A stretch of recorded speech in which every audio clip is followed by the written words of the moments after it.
Le Christ est ressuscité, alléluia. Il est vraiment ressuscité, alléluia. Nous reprenons en ce lundi de l'octave de Pâques, jour de Pâques. Nous reprenons donc ces méditations par vidéo et je vais commencer en lisant l'évangile de ce jour, l'évangile de la résurrection. Tout au long de cette semaine, ce seront des évangiles de la résurrection que nous lirons. Évangile de Jésus-Christ selon saint Matthieu. En ce temps-là, quand les femmes eurent entendu les paroles de l'ange, vite elles quittèrent le tombeau, remplies à la fois de crainte et d'une grande joie, et elles coururent porter la nouvelle à ses disciples. Et voici que Jésus vint à leur rencontre et leur dit : « Je vous salue ». Elles s'approchèrent, lui saisirent les pieds et se prosternèrent devant lui. Alors Jésus leur dit : « Soyez sans crainte, allez annoncer à mes frères qu'ils doivent m'attendre en Galilée, c'est là qu'ils me verront. » Tandis qu'elles étaient en chemin, quelques-uns des gardes allèrent en ville annoncer au grand prêtre tout ce qui s'était passé.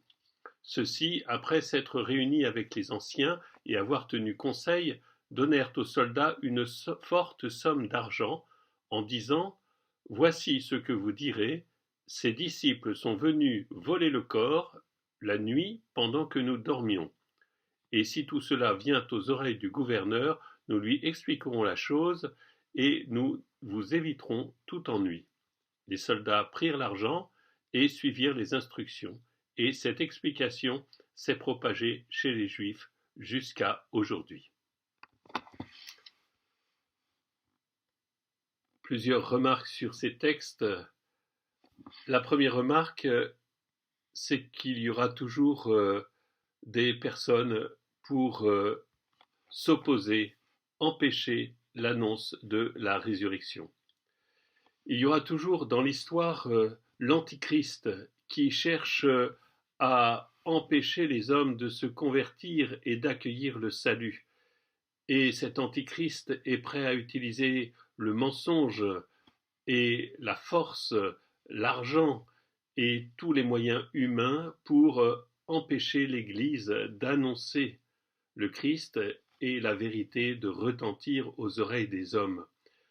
Alors nous ne devons pas nous laisser impressionner par cela, nous ne devons pas nous laisser décourager, nous laisser attrister parce que des gens veulent détruire l'annonce de la foi dans notre monde. Cela existera toujours, cela fait partie du combat, nous devons mettre toute notre énergie, nous, à accueillir cette annonce, à y répondre par la foi et à la propager dans notre monde. Ce qui nous revient, c'est d'être dans cette joie qui habitait le cœur de ces femmes, et comme le dit le psaume de ce jour que je n'ai pas lu, « Mon cœur exulte, mon âme est en fête, ma chair elle-même repose en confiance. » Je suis appelé à accueillir cette joie paisible du cœur, cette joie profonde du ressuscité. Ma vie actuelle est déjà une vie promise à l'éternité, au royaume de Dieu, à la libération de toute peine, de toute mort, de toute détresse. Même si aujourd'hui je connais encore l'adversité, je peux encore connaître des épreuves, ma vie est promise au royaume éternel.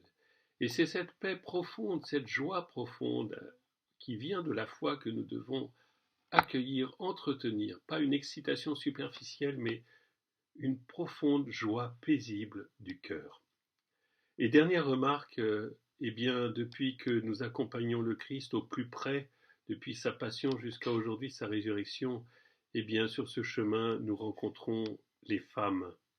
Les femmes se sont montrées celles qui ont été au plus près du Christ.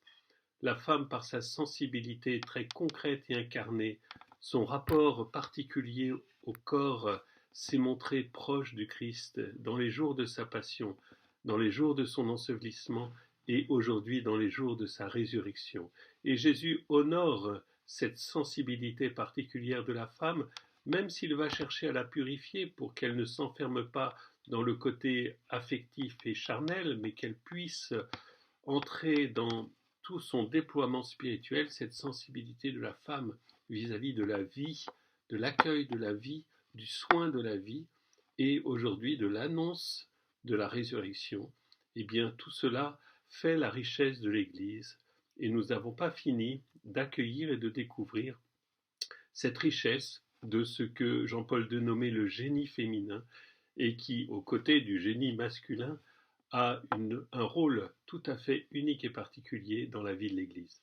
Alors je m'adresse aujourd'hui à toutes les femmes qui font partie de cette paroisse et je veux les encourager à accueillir ce génie qui leur est propre, cette sensibilité propre qui doit faire d'elles des témoins particuliers de la résurrection.